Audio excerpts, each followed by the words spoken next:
Hey, I'm Andrew with Omaha Outdoors. In this video, we're looking at the HK VP9. This has a custom Cerakote job. It's a burnt bronze. This is just on the frame. The rest of the pistol is stock finish.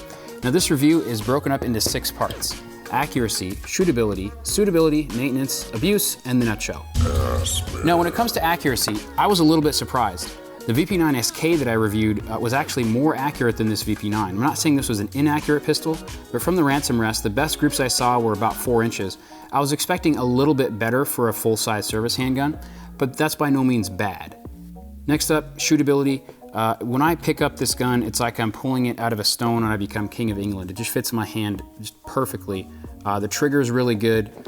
It points really well. It's a great handgun in terms of shootability. I was able to shoot this out at distance. Even though I didn't find it to be super accurate from the ransom rest, it was perfectly accurate for me, well out to 100 yards or even longer than that.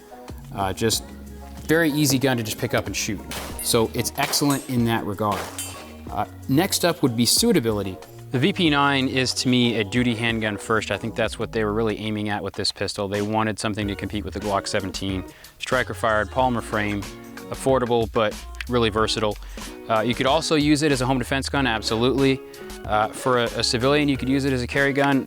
It is a little bigger than most people would carry, but there's nothing about it that would prevent you from carrying concealed. It's not, the grip texture isn't too aggressive that it would mess up your clothes or mess with your skin.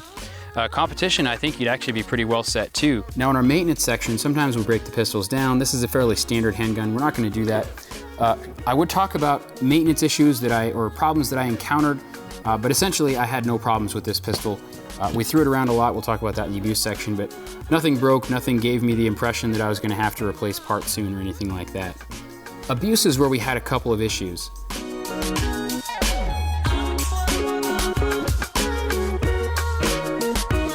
It did okay in the dust test. It did not want to work in the water or the mud.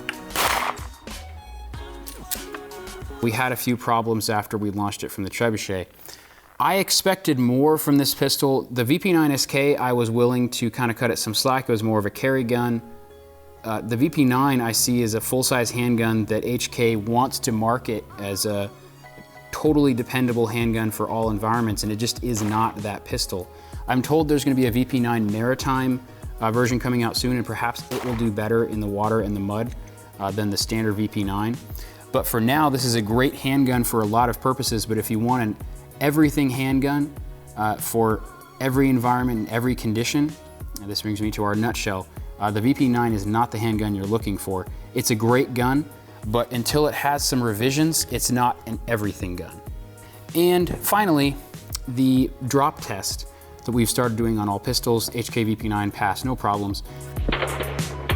We did not find an angle at which this would fire. Perhaps there's some angle out there that we missed, but so far this pistol appears to be perfectly drop safe. Thank you for your time. We appreciate you watching this review.